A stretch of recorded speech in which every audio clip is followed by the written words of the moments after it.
Hello everyone. Business studies में अब तक हमने मैनेजमेंट का मीनिंग, डेफिनेशन और कैरेक्टरिस्टिक्स देखा। आज हम बात करने वाले हैं मैनेजमेंट के ऑब्जेक्टिव्स पर, प्रबंध के उद्देश्य पर।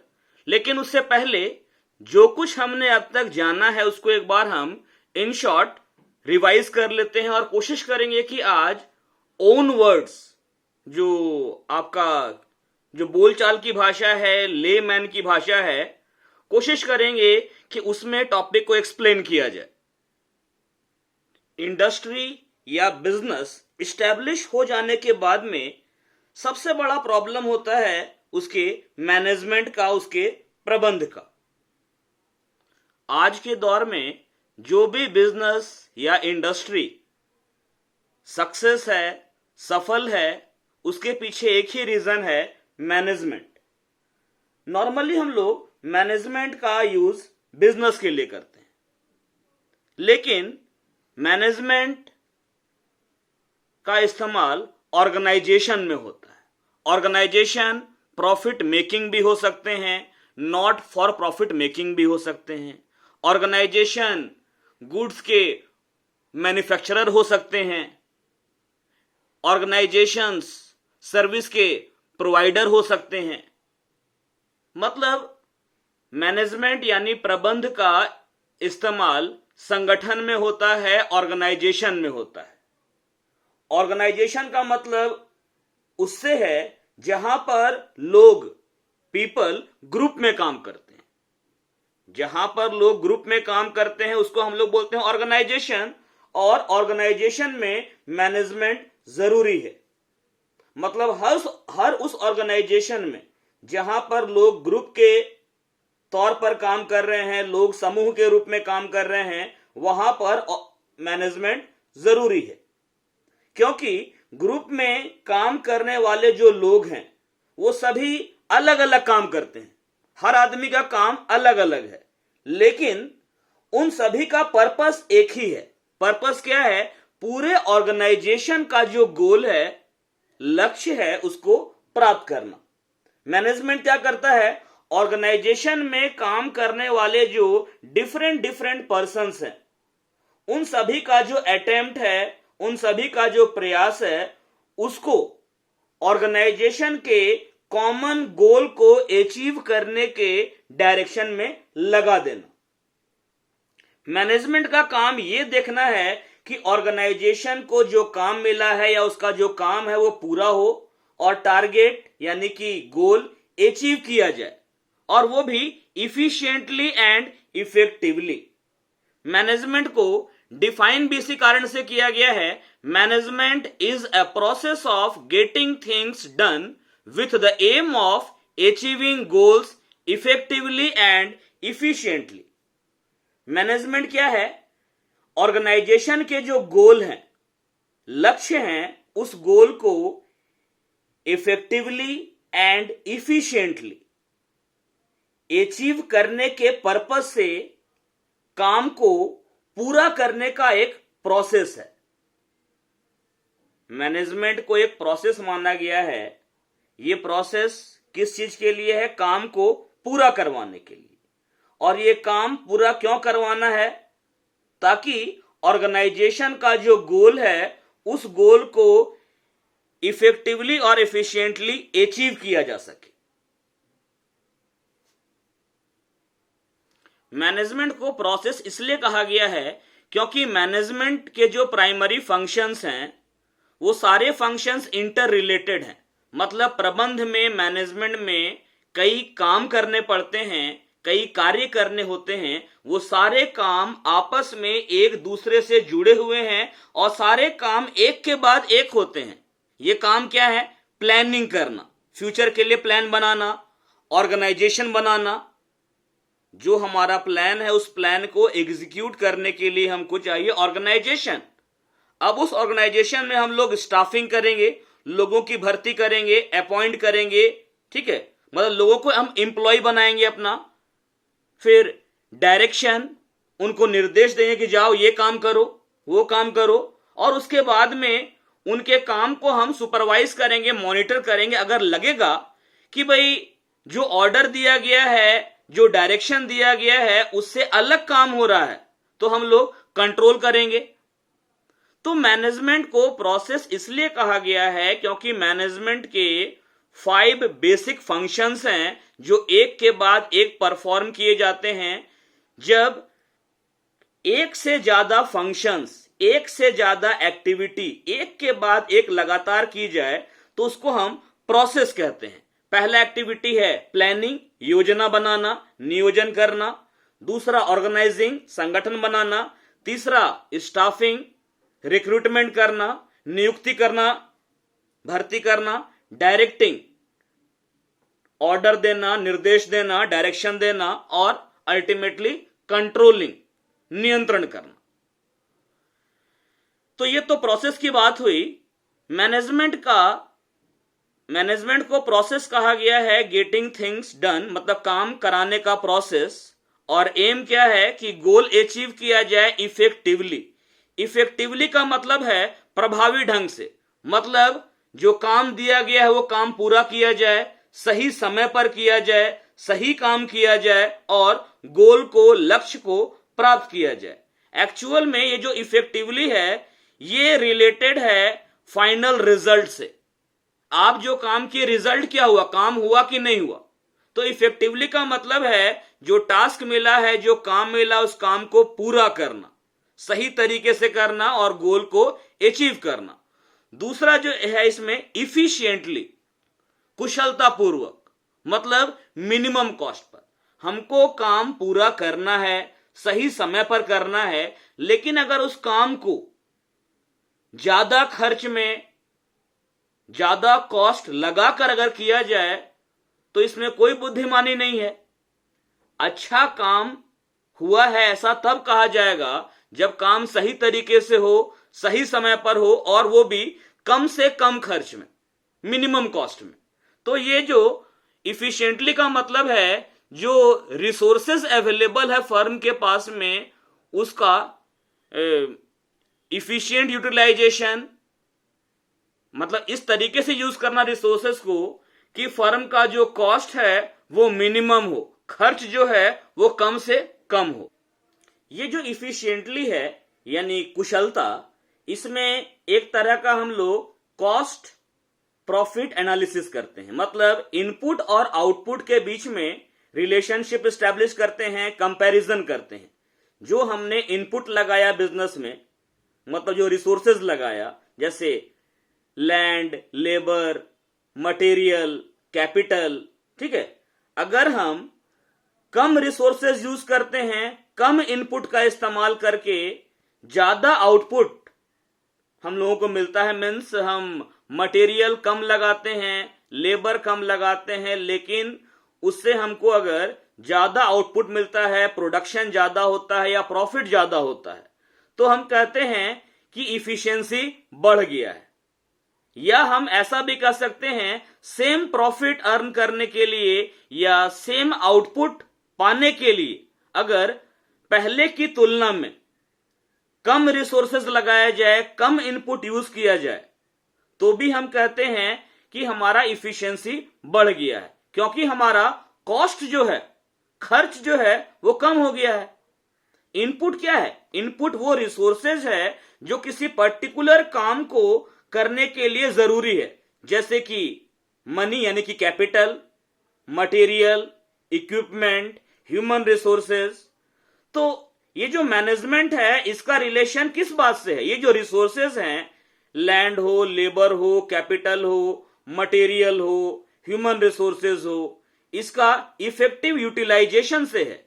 क्योंकि जब हम रिसोर्सेज को इफेक्टिवली यूज में लाएंगे, प्रभावी तरीके से कुशलता पूर्वक हम संसाधनों का इस्तेमाल करेंगे, तो जो हमारा कॉस्ट है, लागत है, खर्च है, वो कम होगा और अल्टीमेटली हमारा प्रॉफिट बढ़ जाएगा।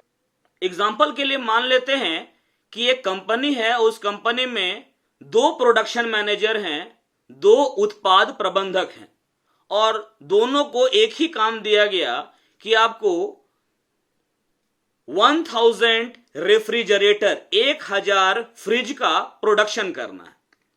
दोनों ने ही अपना अपना काम पूरा कर लिया। मतलब जो पहला प्रोडक्शन मैनेजर है उसने भी 1000 रेफ्रिजरेटर का प्रोडक्शन कर लिया और दूसरे वाले ने भी 1000 रेफ्रिजरेटर का प्रोडक्शन किया।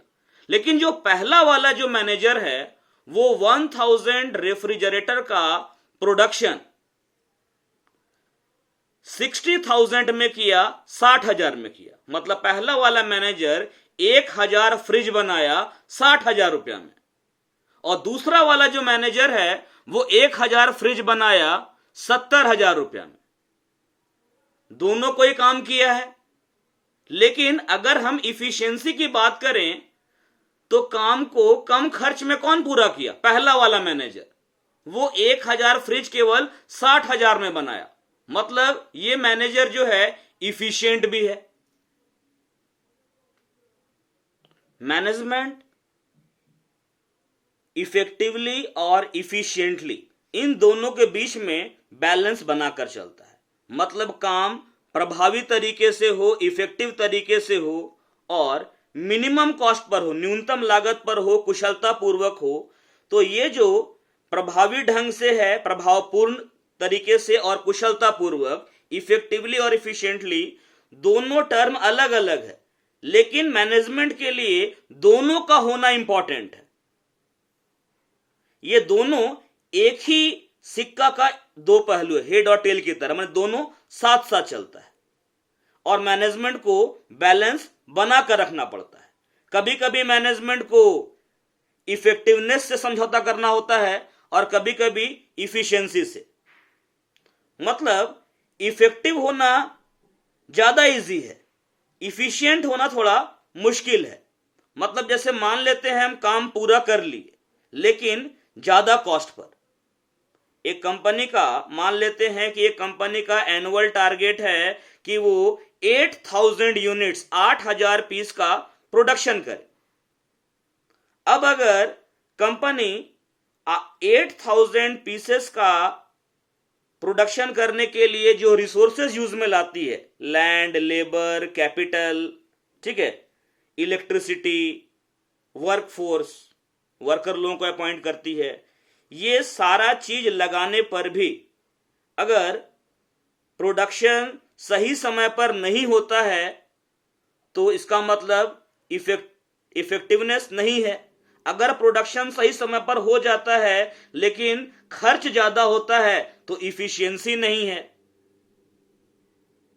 जैसे मान लेते हैं ज्यादा हम काम सही समय पर किए, ज्यादा खर्च में प्रोडक्शन किए, जब हमारा कॉस्ट ज्यादा होगा तो अल्टीमेटली हमारा सेलिंग प्राइस भी ज्यादा होगा।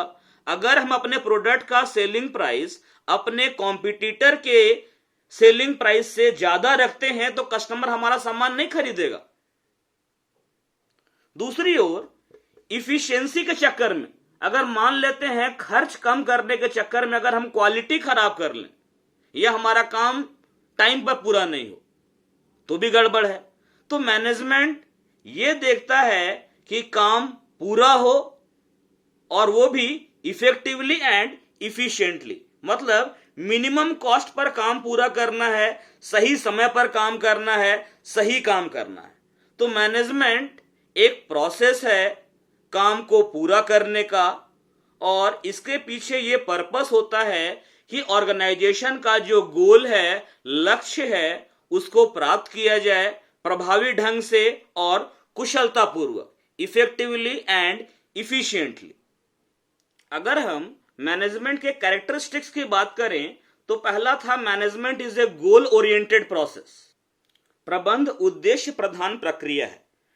मैनेजमेंट का एम क्या है? ऑर्गेनाइजेशन के गोल को अचीव करना, संगठन के उद्देश्य को प्राप्त करना।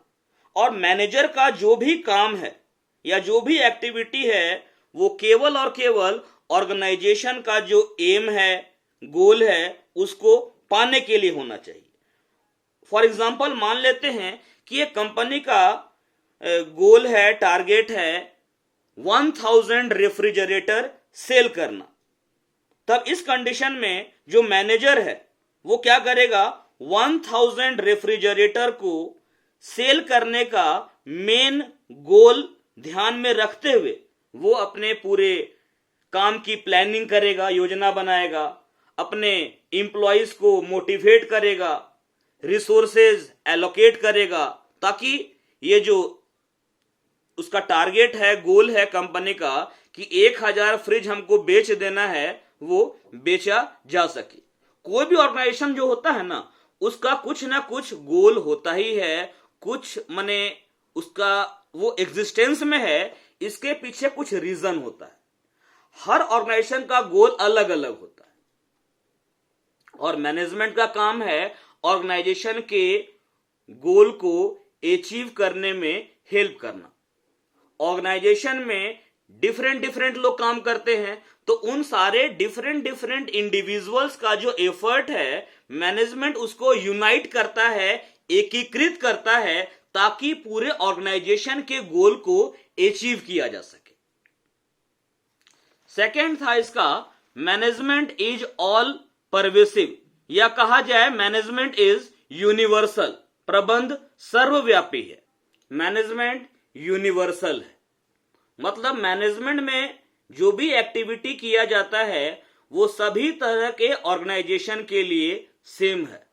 ऑर्गेनाइजेशन इकोनॉमिक हो, सोशल हो, पॉलिटिकल हो, मतलब कोई भी संगठन हो, चाहे वो आर्थिक हो, सामाजिक हो या राजनीतिक हो, सभी प्रकार के संगठन में जो मैनेजमेंट में जो भी काम किया जाता है वो काम लगभग एक जैसा होता है। मैनेजमेंट का जरूरत एक मॉल को भी है,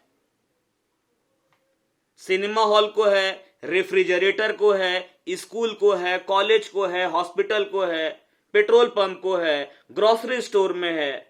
तो मतलब मैनेजमेंट का जरूरत हर जगह है। इवन इफ जो हमारे यहां फैमिली फंक्शन होता है, मैरिज है किसी का, वहां भी मैनेजमेंट का जरूरत है। जैसे मतलब कि कोई भी काम जो करवाना है वो काम अकेला आदमी तो करेगा नहीं, बहुत सारा लोग मिलकर काम करता है। तो हर ग्रुप में जो लोग हैं, हर कोई अलग अलग काम कर रहा है। अब जैसे शादी वाले फंक्शन की बात करें तो उस फंक्शन में कुछ लोग जो हैं वो लोग खाना बनाने का काम कर रहे हैं, कुछ लोग जो हैं जो सजावट का काम कर रहे हैं, ठीक है। वहां पर जो कुछ लोग जो हैं वो शादी करवाने का काम कर रहे हैं। जैसे मान लो कि अगर हिंदू है तो पंडित चाहिए, मुस्लिम है तो मौलवी चाहिए, ठीक है। फिर अब आपके यहां जो गेस्ट आ रहे हैं, गेस्ट को देखने के लिए एक आदमी चाहिए, कहां क्या घट गया है वो देखने के लिए आदमी चाहिए, सामान पहुंचाने के लिए आदमी चाहिए। तो हर आदमी अलग अलग काम कर रहा है, लेकिन टारगेट क्या है कि शादी का फंक्शन अच्छे तरीके से पूरा हो जाए, शादी अच्छे से हो जाए, ढंग से हो जाए, कोई प्रॉब्लम ना हो। तो मैनेजमेंट हर जगह जरूरी है, चाहे वो इंडिया हो, पाकिस्तान हो, अमेरिका हो, हर जगह मैनेजमेंट जरूरी है, हर काम में मैनेजमेंट जरूरी है। इवन इफ हमारे डेली लाइफ में भी मैनेजमेंट जरूरी है। मैनेजर के तौर पर इंडिया में जो हम लोग करेंगे वही पाकिस्तान में होगा, वही आपका अमेरिका में होगा, वही जापान में होगा, ठीक है। तो मैनेजमेंट यूनिवर्सल है। अगर किसी भी काम से मैनेजमेंट को निकाल दिया जाए तो कुछ नहीं बचेगा। मैनेजमेंट हर जगह जरूरी है। थर्ड था characteristics, management is multi dimensional, मतलब मैनेजमेंट के बहुत सारे डायमेंशन हैं। तो ये जो मल्टी डायमेंशनल मैनेजमेंट को कहा गया है, इसके पीछे 3 कारण है। एक तो है मैनेजमेंट ऑफ वर्क, मतलब जो काम होता है ऑर्गेनाइजेशन में उसका मैनेजमेंट जरूरी है।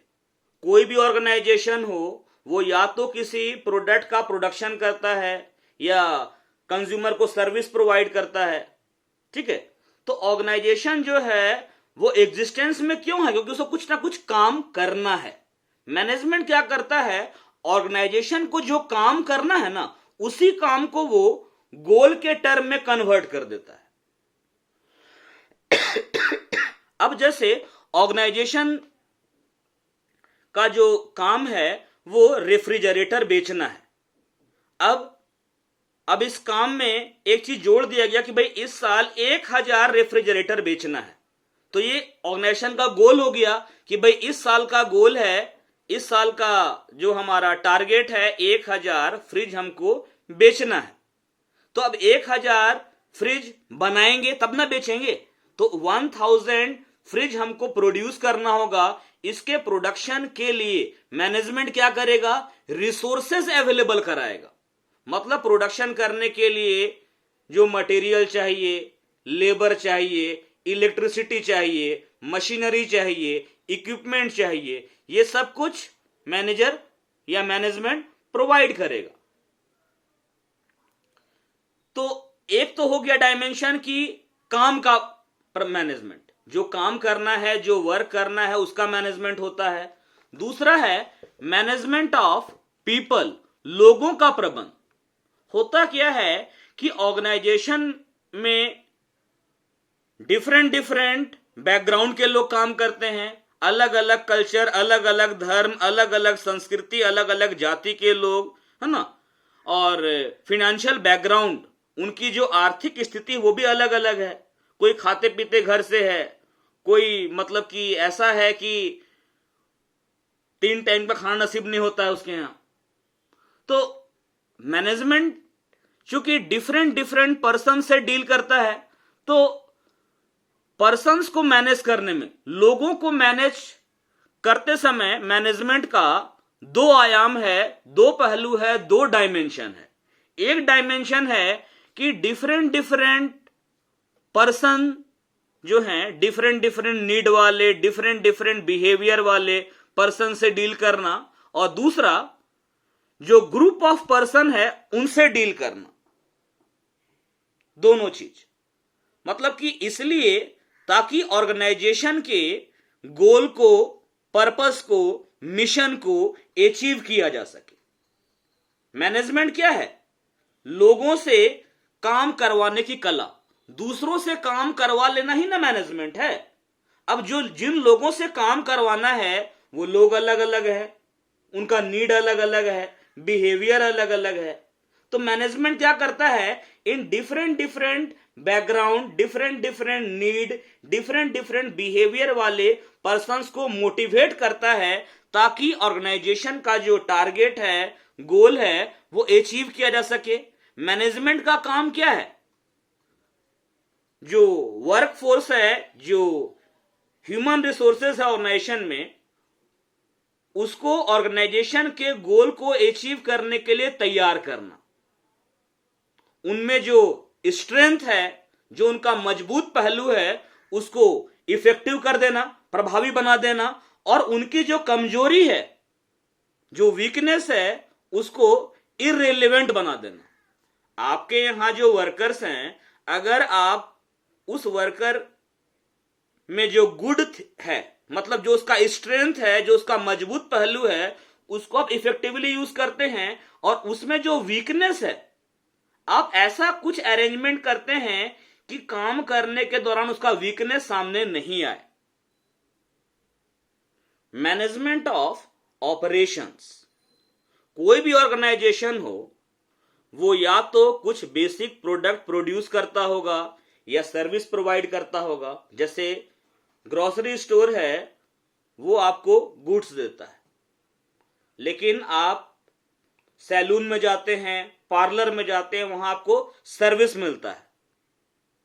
ठीक है, तो मतलब कि कोई भी ऑर्गेनाइजेशन हो, वहां पर एक प्रोडक्शन का प्रोसेस चलता है, और प्रोडक्शन के प्रोसेस में क्या होता है, आपको इनपुट लगाना पड़ता है तब आउटपुट आता है। बिना इनपुट के आउटपुट तो आएगा नहीं। तो इनपुट में क्या करते हैं, मटेरियल लगाते हैं, टेक्नोलॉजी का इस्तेमाल करते हैं, और मटेरियल, टेक्नोलॉजी और सारा रिसोर्सेज मिलकर बनता है आउटपुट, जिसको कि कंज्यूमर लोग कंज्यूम करते हैं। तो मैनेजमेंट करता क्या है, अपने फंक्शंस को स्मूथली चलाने के लिए वो ऑर्गेनाइजेशंस में जो पीपल हैं, लोग हैं, उनको डायरेक्शन देता है। ठीक है, एक्चुअल में ये जो मैनेजमेंट ऑफ ऑपरेशन है ना, ये मैनेजमेंट ऑफ वर्क और मैनेजमेंट ऑफ पीपल दोनों को आपस में इंटरलिंक करता है। आपको क्या काम करना है, किन लोगों से करवाना है, ये पता रहेगा तभी तो मैनेजमेंट होगा। नेक्स्ट जो पॉइंट है, management is a continuous process. Continuous process इसलिए बोलते हैं क्योंकि कोई भी ऑर्गेनाइजेशन हो उसमें जो मैनेजर्स होते हैं वो एक ही तरह का काम करते हैं, planning, organizing, directing, staffing and controlling. भविष्य की योजना बनाना, काम पूरा करने के लिए योजना के मुताबिक संगठन खड़ा करना, ठीक है, वहां लोगों की भर्ती करना, स्टाफिंग, उनको डायरेक्शन देना और उनकी एक्टिविटीज को कंट्रोल करना। चूंकि ये सारा मैनेजर लोग यही काम करता है और मैनेजर को ये काम लगातार करना होता है। लगातार क्यों करना होता है? क्योंकि बिजनेस का जो इन्वायरमेंट है वो बदलता रहता है। बिजनेस के सामने अचानक से फ्यूचर में कोई भी नई समस्या आ सकती है, तो मैनेजमेंट को हर फ्यूचर में जो होने वाला है उसके लिए लगातार काम करते रहना होता है। ऐसा नहीं है कि आप एक बार प्रोडक्शन का काम किए अब दोबारा तो करना नहीं पड़ेगा। बिजनेस है, आपको तो लगातार ना काम करना है। प्रोडक्शन करेंगे फिर सेल करेंगे, प्रोडक्शन करेंगे सेल करेंगे। तो एक बार आप प्रोडक्शन से लेकर सेल तक गए तो मैनेजमेंट का पूरा काम हुआ। फिर दोबारा प्रोडक्शन से तो दोबारा ना काम होगा। तो मैनेजमेंट का ये जो फंक्शन है, planning, organizing, staffing, directing, controlling, ये सारा काम लगातार चलता रहता है, एक साथ रिपीट, माने ये रिपीटेड नेचर का है, बार बार ये काम होता है। मैनेजमेंट इन कामों को रोक नहीं सकता। ऐसा नहीं कि प्लान खाली एक बार बना है, उसको हमेशा प्लानिंग करना है, हर दिन के लिए प्लानिंग करना है, क्योंकि मार्केट में कंपटीशन ज्यादा है। Management is a group activity. Management को ग्रुप एक्टिविटी कहा गया है क्योंकि ऑर्गेनाइजेशन में, संगठन में बहुत सारे लोग होते हैं। वो सारे लोग अलग अलग नीड, अलग अलग बैकग्राउंड वाले होते हैं, सभी का पर्पस अलग अलग होता है, लेकिन उनमें एक चीज कॉमन होता है कि वो सभी एक ही ऑर्गेनाइजेशन के कॉमन पर्पस के लिए काम करते हैं। तो चूंकि लोग बहुत ज्यादा हैं तो उनके बीच में एक टीम भावना, मतलब कि हम लोग टीम के रूप में काम कर रहे हैं, ऐसा स्पिरिट डालना जरूरी है। तो मैनेजमेंट क्या करता है, उनके बीच में कोऑर्डिनेशन बनाता है ना, एक टीम भावना लाता है, ताकि वो जो भी डिफरेंट डिफरेंट पर्संस हैं, वो जो भी डिफरेंट डिफरेंट काम करेंगे ऑर्गेनाइजेशन में, उन सारे डिफरेंट डिफरेंट काम को यूनाइट किया जाए ऑर्गेनाइजेशन के कॉमन गोल को अचीव करने के डायरेक्शन में। मैनेजमेंट अकेले आदमी से नहीं होगा। अगर अकेला आदमी है तो मैनेजमेंट क्या कीजिएगा? मैनेजमेंट का जरूरत बेसिकली तब पड़ता है जब ऑर्गेनाइजेशन में एक से ज्यादा लोग हों, क्योंकि ऑर्गेनाइजेशन का गोल तभी अचीव होगा जब सारे लोग मिलकर काम करेंगे। Management is a dynamic function. Management को डायनामिक माना गया है, गतिशील माना गया है, क्योंकि बिजनेस का जो इन्वायरमेंट है, बिजनेस के जो आसपास का माहौल है, वो भी लगातार बदलता रहता है। अब जैसे मान लेते हैं कि आपकी एक ग्रोसरी की दुकान है, किराने की दुकान है। अब मान लेते हैं कि आप ही के बगल में एक और ग्रोसरी की दुकान खुल गई, एक और किराने की दुकान खुल गई। तो कंपटीशन के कारण कस्टमर बटेंगे नहीं बटेंगे? बढ़ जाएंगे ना।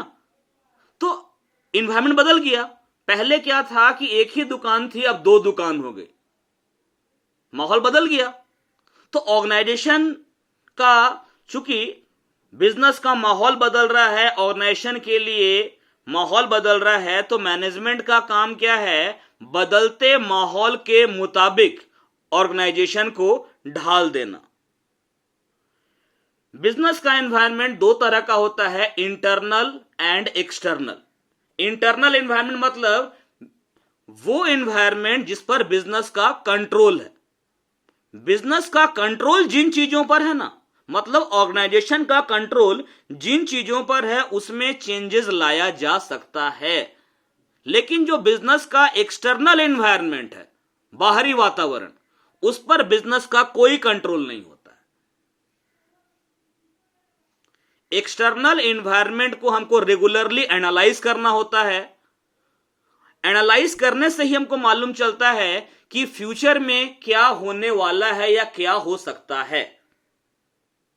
अगर फ्यूचर में जो चेंज आने वाला है वो अगर हमारे लिए फेवरेबल है, हमारे लिए फेवर में है, तो वो कहलाएगा अपॉर्चुनिटी।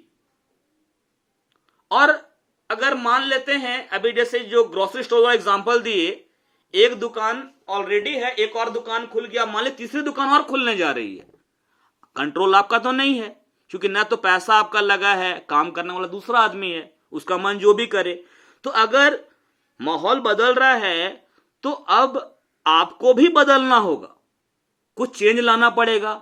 या तो आप वैरायटी ऑफ प्रोडक्ट में डील करेंगे, या आप अच्छी क्वालिटी के प्रोडक्ट में डील करेंगे, या आपको अपना सेलिंग प्राइस कम करना होगा, या कस्टमर को कुछ एक्स्ट्रा सर्विस या फैसिलिटी प्रोवाइड करना होगा, तभी आप टिक पाइएगा। तो चूंकि बिजनेस का एनवायरनमेंट बदलता रहता है, बिजनेस के एनवायरनमेंट को एनालाइज करने से मालूम चलता है strength, weaknesses, opportunities and threat. जो बिजनेस का इंटरनल एनवायरनमेंट है, अंदरूनी वातावरण, उसको एनालाइज करने से हमको मालूम चलता है कि ऑर्गेनाइजेशन का क्या स्ट्रेंथ है, क्या मजबूत पहलू है, क्या हमारा वीकनेस है, क्या कमजोरी है। जो हमारा वीकनेस है उसको हमको दूर करना होगा, जो हमारा स्ट्रेंथ है उसको और ज्यादा मजबूत बनाना होगा। जो एक्सटर्नल एनवायरनमेंट है उसको एनालाइज करने से अपॉर्चुनिटीज और थ्रेट का पता चलता है। अगर कोई खतरा आ रहा है, जैसे कि एक और दुकान खुल रही है, तो थ्रेटनिंग है एक तरह का। अपॉर्चुनिटी, पहले से 3 दुकान था, अचानक एक दिन भूकंप आया और आपके अगल बगल का सारा दुकान गिर गया, खत्म हो गया, बर्बाद हो गया। अपॉर्चुनिटी हो गया, आपका दुकान में कुछ नहीं हुआ, अपॉर्चुनिटी हो गया आपके लिए। तो ये चूंकि ऑर्गेनाइजेशन का जो एनवायरनमेंट है वो हमेशा एक जैसा नहीं रहता, बदलता रहता है। इसी कारण से मैनेजमेंट का काम है बदलते एनवायरनमेंट के अकॉर्डिंग बिजनेस को ढालना। इसी कारण से मैनेजमेंट को डायनामिक फंक्शन माना गया। कैरेक्टरिस्टिक्स का लास्ट पॉइंट था management is an intangible force. मतलब मैनेजमेंट जो है वो अमूर्त है, उसका कोई आकार नहीं होता, उसको हम देख नहीं सकते हैं, लेकिन हम महसूस कर सकते हैं। अगर काम सही तरीके से हुआ है तो हम कहते हैं कि भाई अच्छा मैनेजमेंट था, और काम में गड़बड़ी हो गई है तो बोलते हैं मैनेजमेंट खराब था। मतलब मैनेजमेंट को महसूस किया जा सकता है, देखा नहीं जा सकता। चूंकि हम मैनेजमेंट को देख नहीं सकते हैं, इसी कारण से मैनेजमेंट को इनटेंजिबल फोर्स कहा गया है। क्योंकि जिस ऑर्गेनाइजेशन में मैनेजमेंट है वहां पर काम ऑर्डरली होगा और वो ऑर्गेनाइजेशन सक्सेस प्राप्त करेगा। और जिस ऑर्गेनाइजेशन में मैनेजमेंट नहीं है वहां पर वर्क ऑर्डर गड़बड़ रहेगा, काम सही तरीके से नहीं होगा, लॉस हो जाएगा। मतलब मैनेजमेंट इनइफेक्टिव है, मैनेजमेंट नहीं है वहां पर। तो चूंकि मैनेजमेंट को हम देख नहीं सकते हैं, लेकिन मैनेजमेंट है या नहीं इस बात को समझ सकते हैं, महसूस कर सकते हैं। इसी कारण से मैनेजमेंट को अमूर्त शक्ति कहा गया है, इनटेंजिबल फोर्स कहा गया है। अब हम बात करते हैं ऑब्जेक्टिव्स ऑफ मैनेजमेंट, प्रबंध के उद्देश्य पर। मैनेजमेंट सर्टेन ऑब्जेक्टिव्स को पूरा करने के लिए काम करता है। ऑब्जेक्टिव्स क्या है? किसी भी एक्टिविटी का डिजायर्ड रिजल्ट, अपेक्षित परिणाम। और ये जो ऑब्जेक्टिव है कहां से मिलता है? बिजनेस का जो बेसिक पर्पस है, मेन पर्पस है, वहां से हम लोग को बिजनेस का ऑब्जेक्टिव मिलता है। तो हर एक ऑर्गेनाइजेशन का अलग अलग ऑब्जेक्टिव होता है, और मैनेजमेंट का काम क्या है? इन सारे ऑब्जेक्टिव्स को इफेक्टिवली और इफिशिएंटली अचीव करना, टारगेट को पूरा कर लेना, गोल को अचीव कर लेना। तो ऑर्गेनाइजेशन का मतलब कि मैनेजमेंट का जो ऑब्जेक्टिव्स है उसको हम तीन पार्ट में क्लासिफाई कर सकते हैं। ऑर्गेनाइजेशनल ऑब्जेक्टिव्स, संगठनात्मक उद्देश्य, दूसरा सोशल ऑब्जेक्टिव्स, सामाजिक उद्देश्य, और तीसरा पर्सोनेल ऑब्जेक्टिव्स, मतलब कर्मचारी गण संबंधी उद्देश्य। ऑर्गेनाइजेशनल ऑब्जेक्टिव्स यानी कि संगठनात्मक उद्देश्य में भी तीन पॉइंट है। एक तो है आपका सर्वाइवल, जीवित रहना, दूसरा प्रॉफिट, लाभ, और तीसरा ग्रोथ यानी कि बढ़ोतरी। Management seeks to achieve certain objectives which are the desired result of an activity. They must be derived from the basic purpose of the business. In any organization, there are different objectives and management has to achieve all objectives in an effective and efficient manner. Management जब भी किया जाता है तो वो किसी न किसी गोल या ऑब्जेक्टिव या पर्पस को पूरा करने के लिए किया जाता है। और ये जो आपका गोल है या टारगेट है या जो ऑब्जेक्टिव है, ये क्या है? मतलब कि कोई भी जो एक्टिविटी हम बिजनेस में करते हैं उसका डिजायर्ड रिजल्ट है। तो हर एक ऑर्गेनाइजेशन का ऑब्जेक्टिव अलग अलग होता है और मैनेजमेंट का काम है इन सारे ऑब्जेक्टिव्स को अचीव कर लेना इफेक्टिवली और इफिशिएंटली, प्रभावी ढंग से और दक्षता पूर्वक।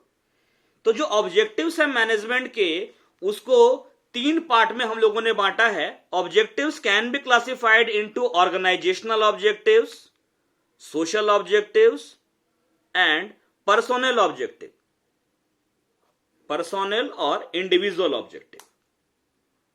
देखते हैं ऑर्गेनाइजेशनल ऑब्जेक्टिव्स में क्या है। संगठनात्मक उद्देश्य, मैनेजमेंट दो चीजों के लिए रिस्पॉन्सिबल है। एक तो ऑर्गेनाइजेशन के ऑब्जेक्टिव्स को डिटरमाइन करना और उनको पूरा करने के लिए काम करना। मैनेजमेंट को वैरायटी ऑफ ऑब्जेक्टिव्स, बहुत तरह के उद्देश्य प्राप्त करने होते हैं, जैसे शेयर होल्डर्स के फेवर में, इंप्लॉइज के फेवर में, कस्टमर्स के फेवर में, गवर्नमेंट के फेवर में।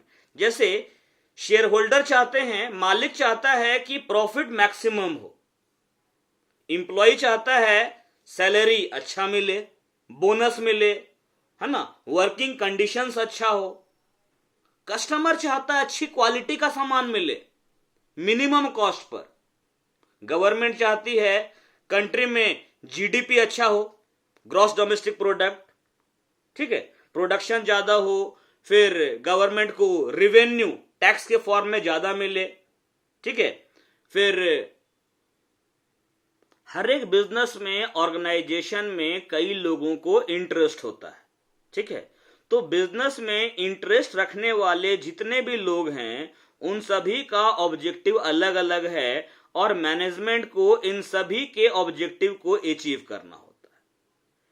मैनेजमेंट माने किसी भी ऑर्गेनाइजेशन में जो मैनेजमेंट है उसका मेन ऑब्जेक्टिव है कि वहां जो रिसोर्सेज हैं, चाहे वो ह्यूमन रिसोर्स हो, चाहे वो फिजिकल रिसोर्स हो, मतलब वो वर्कर्स हो आपका या मटेरियल हो, ठीक है, उसको इस तरीके से इस्तेमाल करना कि मैक्सिमम एडवांटेज मिले, मैक्सिमम फायदा हो हमको। मतलब मैनेजमेंट का ऑर्गेनाइजेशनल ऑब्जेक्टिव क्या है? मतलब कि रिसोर्सेस को ऑप्टिमम तरीके से यूज में लाना, मिनिमम कॉस्ट में मैक्सिमम प्रोडक्शन करना। तो ये जो ऑर्गेनाइजेशनल ऑब्जेक्टिव है इसमें भी तीन चीज है, सर्वाइवल, प्रॉफिट और ग्रोथ। यहां लिखा है management is responsible for setting and achieving objectives for the organization. It has to achieve a variety of objectives in all areas considering the interest of all stakeholders. Stakeholders मतलब interested parties, including shareholders, employees, customers and the government. The main objective of any organization should be to utilize human and material resources to the maximum possible advantage, that is, to fulfill the economic objectives of a business. These are survival, profit and growth. तो management का जो organisational objective है उसमें पहला है survival, अपने आप को जीवित बनाए रखना, जीवित रखना, ठीक है. The basic objectives of any business is survival. Management must strive to ensure the survival of the organization. In order to survive, an organization must earn enough revenues to cover costs. कोई भी business हो, उसका basic purpose क्या है? अपना existence बनाए रखना, अपना अस्तित्व बनाए रखना. तो मैनेजमेंट का काम क्या है? ऑर्गेनाइजेशन सरवाइव करे, इसके लिए लगातार प्रयास करना, एफर्ट करना, ठीक है. तो मैनेजमेंट से माने ऑर्गेनाइजेशन सरवाइव करे, इसके लिए जरूरी है कि मैनेजमेंट सफिशिएंट रेवेन्यू अर्न करे, पर्याप्त धन कमाए संगठन, क्योंकि जब तक वो पैसा नहीं कमाएगा तब तक उसका जो कॉस्ट है, जो लागत है, जो खर्चा है, वो रिकवर नहीं हो पाएगा.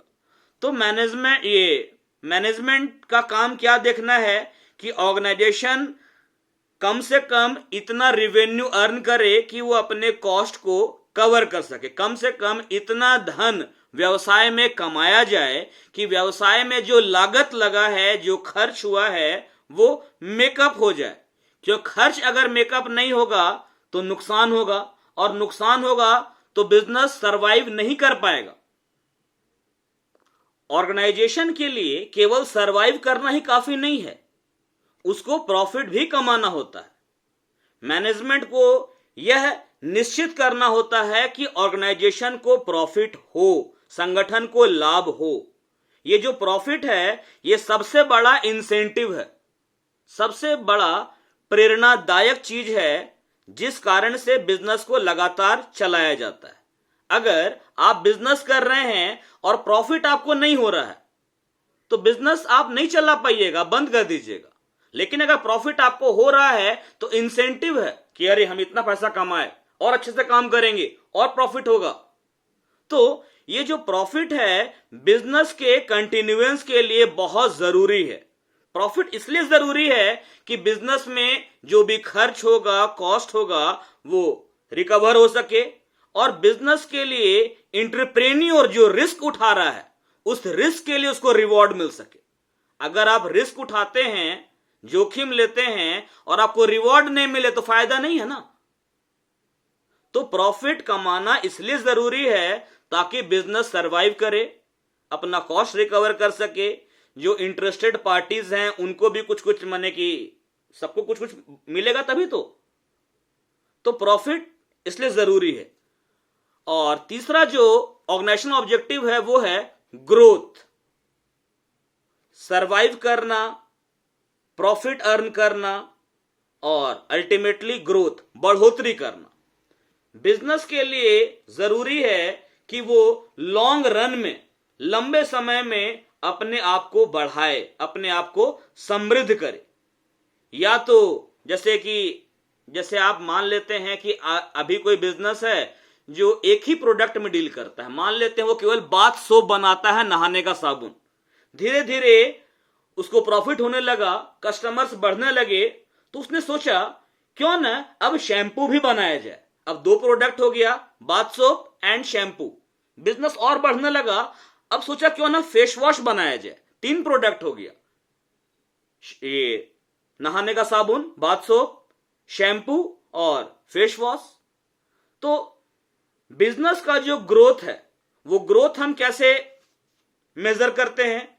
अगर बिजनेस का सेल्स वॉल्यूम बढ़ गया है, जैसे लास्ट ईयर, पिछली साल आप 10,000 यूनिट्स, 10,000 पीस बेच पाए थे, लेकिन इस साल आप 25,000 पीस बेच दिए. मैंने लास्ट ईयर आप जिस प्रोडक्ट में आप डील करते हैं उसका आप केवल 10,000 पीस ही बेच पाए थे, सेल कर पाए थे. इस साल आप उसी प्रोडक्ट का, उसी चीज का 25,000 पीस बेच दिए. मतलब ग्रोथ हो रहा है। ठीक है, अगर इंप्लॉइज का नंबर आपके यहां बढ़ जाए, पहले किसी ऑर्गेनाइजेशन में पहले 100 इंप्लॉइज था, आज वहां पर 1000 इंप्लॉइज है, इसका मतलब ग्रोथ हुआ है, बढ़ोतरी हो रहा है। पहले एक ही प्रोडक्ट में डील कर रहे थे, आज 4 प्रोडक्ट में डील कर रहे हैं, ग्रोथ हो रहा है।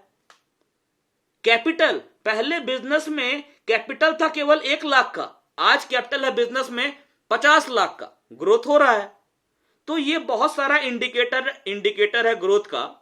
लिखा है